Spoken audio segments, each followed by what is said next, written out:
Welcome to Flair English. Let's master real-world English together. Hello, everyone. Close your eyes for just 1 second. Imagine you are sitting in a meeting at work. Your heart is beating fast. You have a really good idea.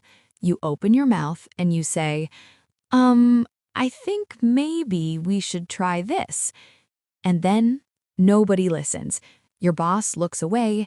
Your team continues talking. 5 minutes later, your coworker says the exact same idea, but he says it loudly and clearly. And suddenly, everyone loves it. They praise him, they clap for him. Has that ever happened to you? Because it happened to me, and it hurts. You feel invisible. You feel like your English is not good enough. Or maybe you are not smart enough.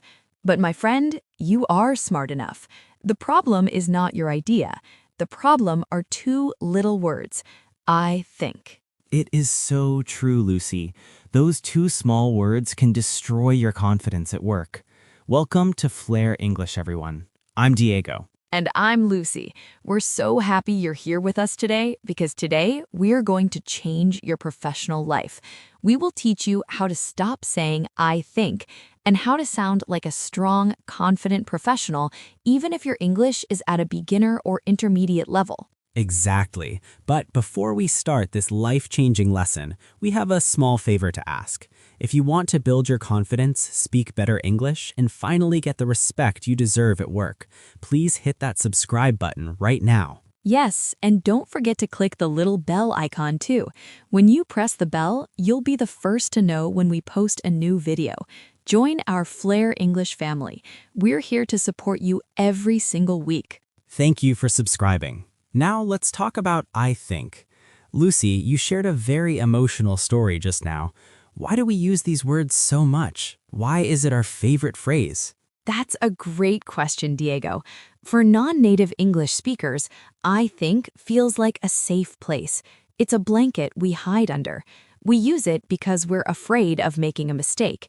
We believe that if we say, I think, and then we're wrong, people will not be angry with us. We're just guessing, right? Yes, it's a defense mechanism. It protects us.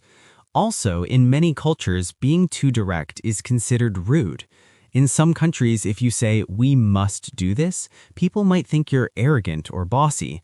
So we try to be polite. We say, I think we should do this. Exactly. I remember my first job in an international company. My English was okay, but I was terrified. I was the youngest person in the room, and English was my second language. Every time I wrote an email, I started with, I think. I think the report is ready. I think the client will like this. I think we should have a meeting. One day, my female manager called me into her office. I was so scared. I thought I was in trouble. She looked at me, held my hand, and said, Lucy, you do excellent work, but you need to stop telling people that you think. You need to show them that you know. Wow. Stop telling people that you think. Show them that you know. That gives me goosebumps, Lucy. That's so powerful. It changed my life, Diego, but it was hard to stop. When you're learning English, nobody gives you the alternative words. They just say, be confident. But how? How do we sound confident when we feel nervous inside? That's exactly what we will teach today on Flair English. We're going to give you simple, easy B1 level phrases to replace I think. You can start using them tomorrow morning at your job. Are you ready? I'm ready, and I hope our listeners are ready too. Get a notebook and a pen. Let's do this. Let's start with the most common situation. You're in a meeting and someone asks for your opinion. Your brain immediately wants to say, I think. Instead, we want you to try, in my experience. In my experience. This is beautiful. Why does this work so well, Diego? It works because nobody can argue with your experience. If you say, I think this software is bad, someone can say, no, it's good.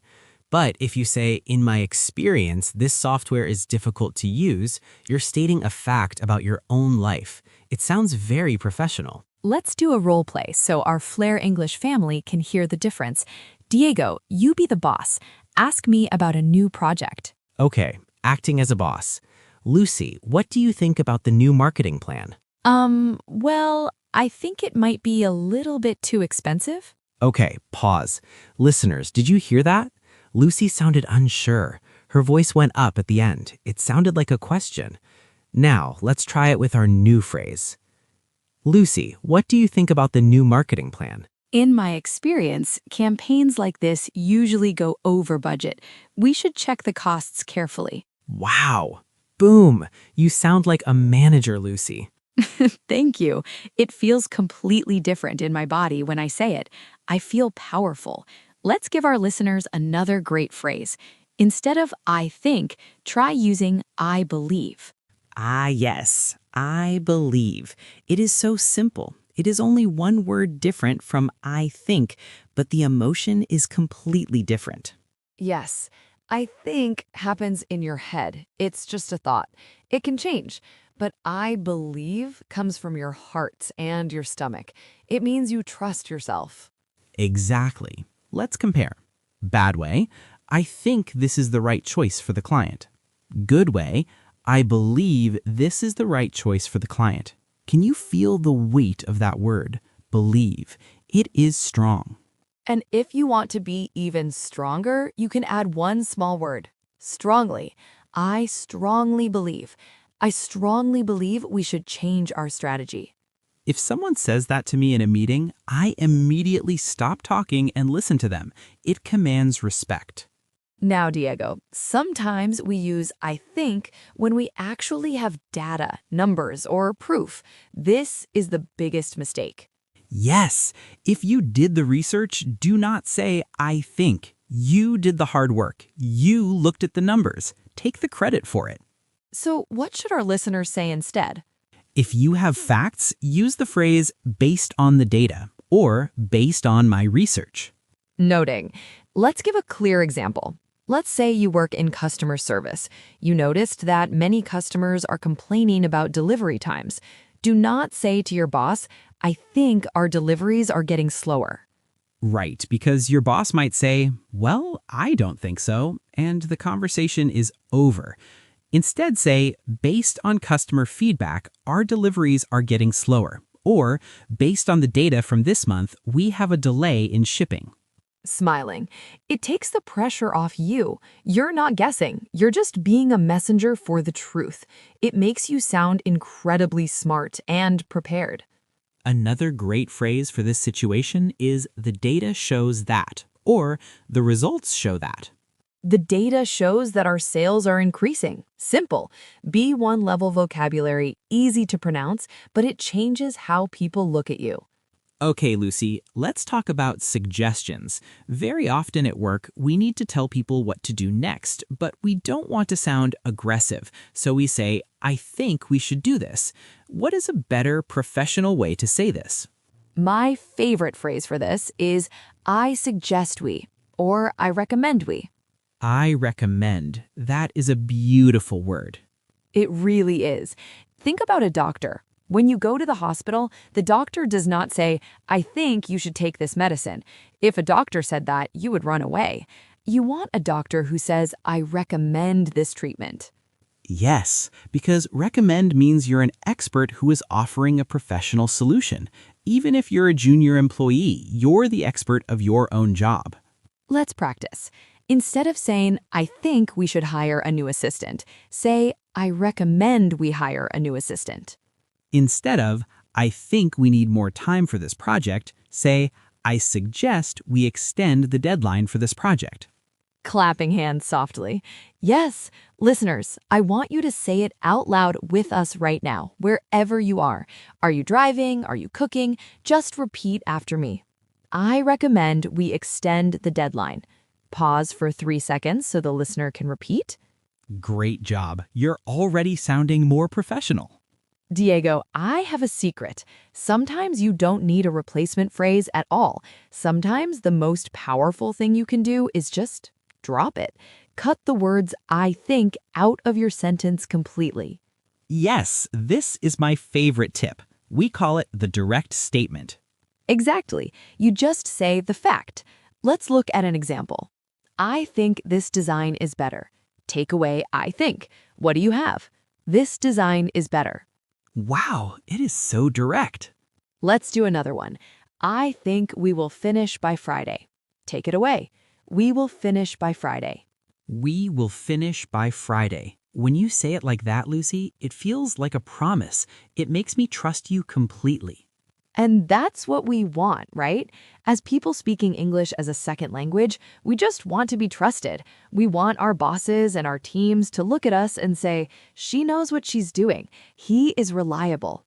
By removing I think, you give yourself the power. But Diego, what if they ask us a question and we really don't know the answer? What if we really are guessing? We can't say we will finish by Friday if we're not sure. That's a very important point. Honesty is critical at work. If you do not know the answer, do not guess, and do not say, I think maybe. What should they say? Say, I don't have the exact answer right now, but I will find out for you. Oh, I love that so much. Let me repeat it slowly for our Flair English family. I don't have the exact answer right now, but I will find out for you. Why is this better than I think? Because I think is a weak guess. I will find out for you is an action. It shows you're proactive. It shows you're helpful. Your boss will love this answer. So far, we've talked a lot about speaking, but what about writing? Emails, Slack messages, WhatsApp groups at work. I think is everywhere in writing. True. Writing is actually easier to fix than speaking, because when you speak, you have to think fast. But when you write, you can stop, read your message, and edit it. True. Every time you write an email, before you hit the send button, I want you to search your text. Look for the words I think. If you see them, delete them. Let's do an email makeover. Lucy, read a bad email.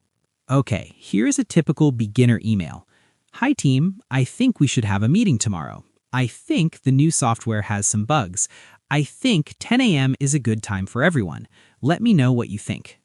That's a lot of thinking. It sounds weak. It sounds like the person writing the email has no authority. Now, let's rewrite it using the Flair English methods. Okay, listen to this new version. Hi team, I suggest we have a meeting tomorrow. Based on my testing, the new software has some bugs. I recommend we meet at 10 a.m. Please let me know if this time works for you. That is an amazing email. It's clear, it's professional, and guess what? The English level is exactly the same. It's still B1. We didn't use complicated dictionary words, we just used confident structures. Confidence is not about using big words. Confidence is about being clear. Diego, I want to pause here for a second. We're giving our listeners lots of tips, but I know that changing the way you speak is scary. It is very scary. When I moved to an English-speaking country, I had terrible imposter syndrome. Imposter syndrome is that feeling in your heart that you're a fake. You feel like you're not good enough, and soon everyone will discover that you're not smart. Have you felt that? Yes, almost every day for my first 2 years. I used I think to apologize for my existence. I felt like my English was a burden to other people. I thought, I'm taking too much time to speak, I'm making grammar mistakes, so I made myself small. I used small words, I stayed quiet. And how did you break out of that? How did you become the confident woman you are today? I realized something beautiful. I realized that my company hired me for my brain, not my grammar. They hired me because I have a unique background, unique experiences, and unique ways of solving problems.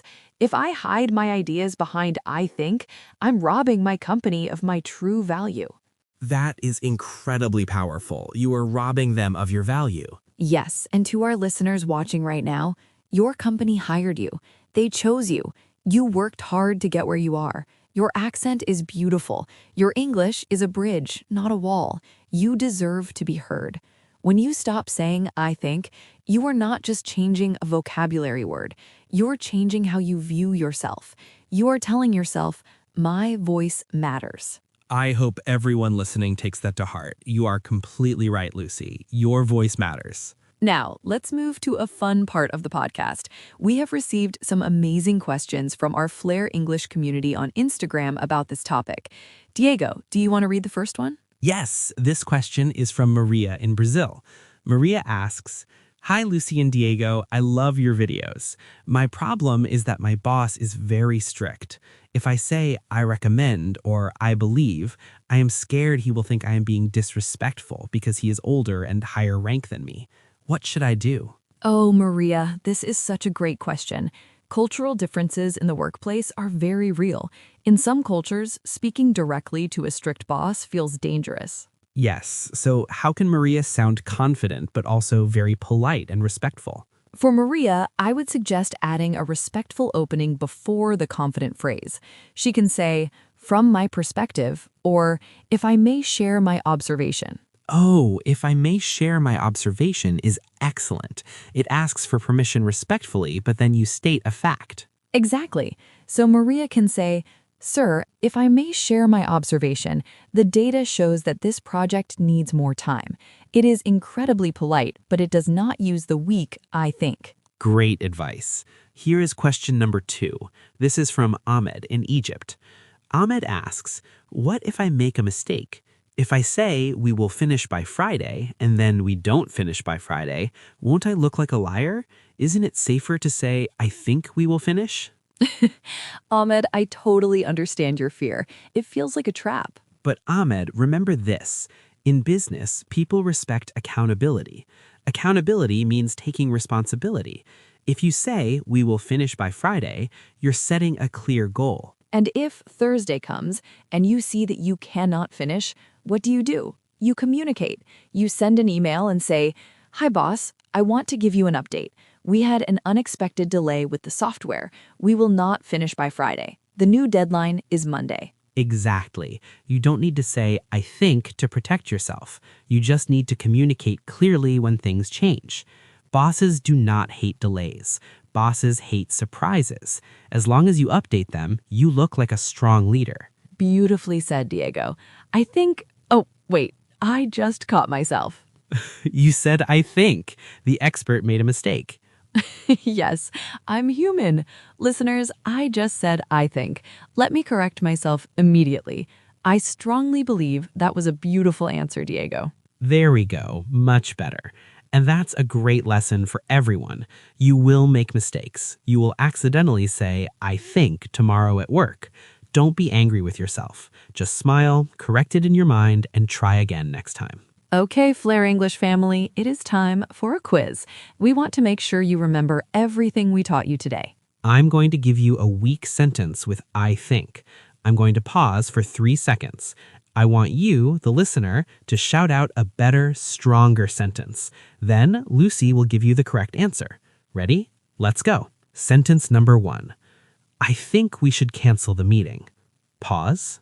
1, 2, 3. Answer, I suggest we cancel the meeting, or I recommend we cancel the meeting. Excellent. Sentence number 2. You're talking about your own life. I think working from home is more productive. Pause. 1, 2, 3. Answer, in my experience, working from home is more productive. Perfect. Sentence number 3. You have numbers from a report. I think our prices are too high for the market. Pause. 1, 2, 3. Answer, based on the research, our prices are too high, or the data shows that our prices are too high. Great job. Last one. Sentence number 4. You want to make a direct statement. I think this is a great opportunity for us. Pause. 1, 2, 3. Answer, this is a great opportunity for us, or I strongly believe this is a great opportunity. If you got even one of those right, give yourself a big round of applause. You are rewiring your brain. You're upgrading your professional English. As we come near the end of our time together today, I want to talk about the deeper meaning of this lesson. We've given you phrases, vocabulary, and grammar rules, but really, this podcast is not about grammar. No, it's not. It's about stepping into your power. When we learn a new language, we often feel like children again. We have big, complex adult thoughts, but we only have beginner words to express them. It's frustrating. It makes us feel small. When you use words like maybe, just and I think, you are asking the world to excuse you. You're saying, sorry, I'm here. Sorry, my English isn't perfect. And you have absolutely nothing to apologize for. You speak 2, maybe 3 or 4 languages. That's a superpower. Most people who judge you only speak 1 language. Never apologize for your accent, and never apologize for learning. So, tomorrow, when you walk into your office or when you open your laptop for a Zoom call, I want you to remember this conversation. Put a sticky note on your computer screen, draw a big circle, write I think inside it, and draw a red line through it. Remind yourself to pause. Silence is better than I think. If someone asks you a question and you need a moment, just breathe. Yes, let's talk about the pause. That's a bonus tip for today. The power pause. If someone says, Lucy, what should we do next? You do not need to answer in 1 second. You can stop. Let them silence. Look them in the eye. And then say, I recommend we focus on marketing. That pause, it shows confidence. Nervous people speak very fast. They rush. They fill the silence with ah, and I think. Confident people are comfortable with silence. Smiling, try the pause tomorrow. It will feel scary for the first 1 second, but then you'll feel like a boss. Well, Lucy, this has been an incredible episode. I feel inspired just talking to you about this. I feel inspired too, Diego, and I am so proud of our Flair English family for staying with us, listening, and practicing to improve their careers. Let's quickly summarize the 5 golden rules we learned today. Number 1, use in my experience instead of opinions. Number 2, use based on the data when you have facts. Number 3, use I recommend when making a suggestion. Number 4, use I will find out if you don't know the answer. And number 5, just drop it. State the fact directly and confidently. Beautifully summarized. Now, to all our amazing listeners out there, if you found this video helpful, if you felt a connection with us today, and if you learned something new, please let us know. Yes, we want to hear from you. Go to the comments section down below right now. Tell us which phrase is your favorite. Are you going to use I recommend or I believe? Write it in the comments. We read every single one and we reply to as many as we can. And if you haven't done it yet, what are you waiting for? Hit that red subscribe button. Press the bell icon so you never miss a lesson. By subscribing, you are telling YouTube that you value high-quality English education, and you help our channel grow so we can keep making free videos for you. Please share this video with a coworker, a friend, or a family member who needs a little boost of confidence at work. Send it to their WhatsApp. It might change their career. Soft, emotional, and loving tone. Thank you so much for giving us your time today. Remember, your ideas are valuable. Your voice is important. Speak up, be proud, and stop saying I think. We'll see you in the next video. Keep practicing, keep shining. Goodbye, everyone. Bye, Flair English family. We love you.